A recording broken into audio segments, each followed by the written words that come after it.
here again. I'm with Brian Urban, and we're going to go over probably the choke I do most from the mount. Certainly my top submission from that position, and a lot of details hopefully on it, make it a little bit more effective for you. And that's the arm triangle or front arm choke. Okay, so I'm going to go ahead and get you to lie down your head right here. Mount. Here, like I said, I'm going to swing my arm through, and I want to control his head, put a lot of pressure down on his head, make him reach for this arm, or reach for my hip. Either way, some way that I can get my arm underneath his arm. I want to make sure that I don't have any space between my elbow and his neck, so I don't want my arm out here. I want it pretty tight. We'll tighten it up later, but we're going to come here. Now, when he reaches for my arm, I want to make sure that, go ahead all the way over. I want to make sure that my arm locks. It's straight and my hand is on the mat. If it's bent, again, it's strong, and pull it down. Once I have this, and he tries to pull it down, we're going to just walk my arm up.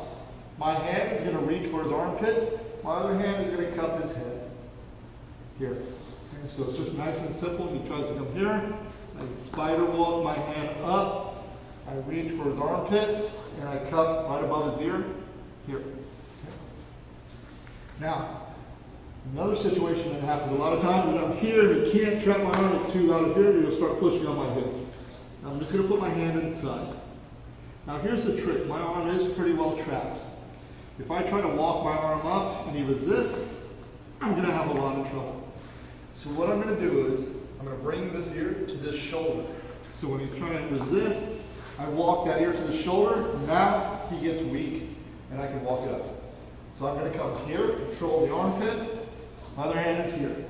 A lot of times I'll just kind of hang out here and smother him a little bit, let him live in the nightmare for a while.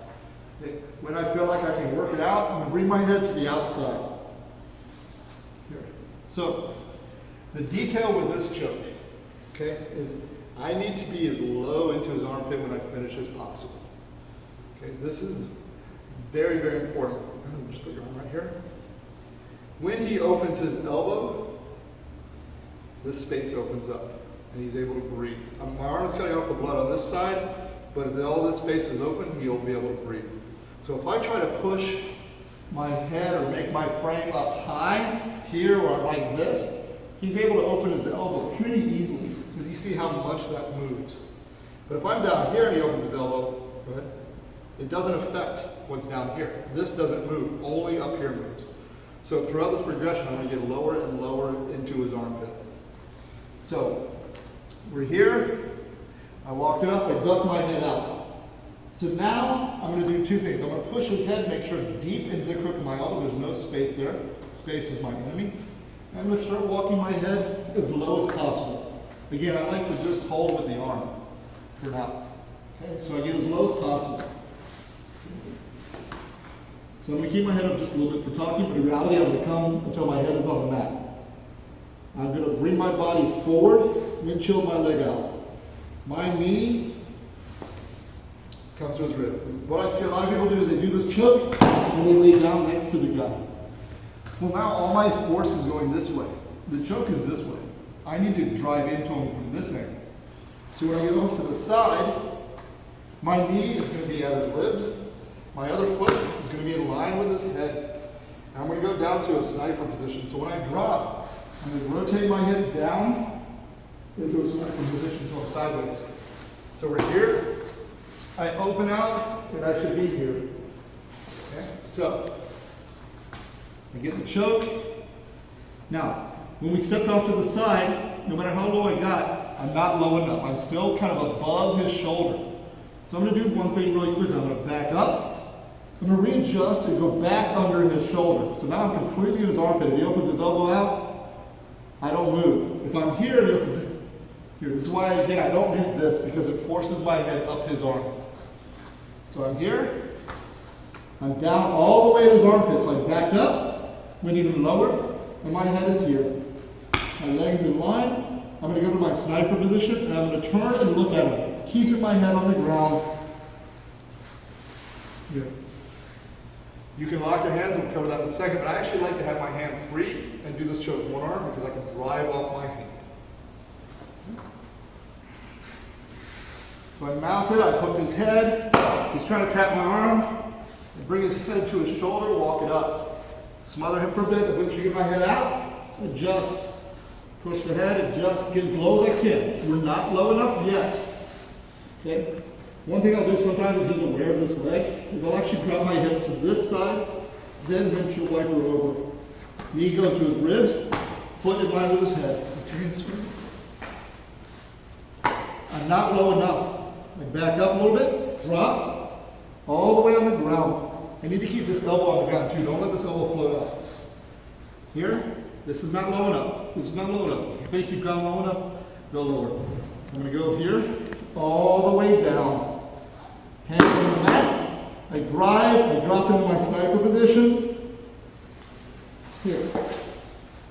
I'm not using muscle, I'm using my body weight. Now here's kind of a little extra detail. When you're doing this and you're feeding your arm through, don't tense your arm up. When you tense your arm up, you have a hard time moving your arm, and also you make gaps because of my big muscles. I make gaps for him to live in, okay, for there to be space. So I'm actually keeping my arm relaxed so I can push into all that space, and only the last second do I tense. Okay, that's going to make it a lot tighter. Okay, if I'm tense from the beginning, there's holes. So I'm actually just bringing my arm through. My hand is a little tense, but my arm is actually pretty relaxed. And so when I get here, and I switch, and I readjust, and I do this at the end, here, I can just tense. And that'll get the choke. Okay. Again, I want to emphasize, I'm ending up vertical. When you turn this corner, don't bring your head up. I'm just turning and looking at him. The other option I can do when I get off to that side, then when I get here, don't go for the choke yet. Adjust. I can S-grip my hand. My elbow flares out. My leg is in line. And again, I drop to that sniper position. Now, again, I don't need to squeeze like crazy from the beginning. I'll stay there as long as it needs to be for the choke to happen. I'm just using my body weight. Okay, so we're here. I've hooked the head. I'm staying low, making him frustrated. He's maybe even coming here, or if he can't do that, he goes to the hip.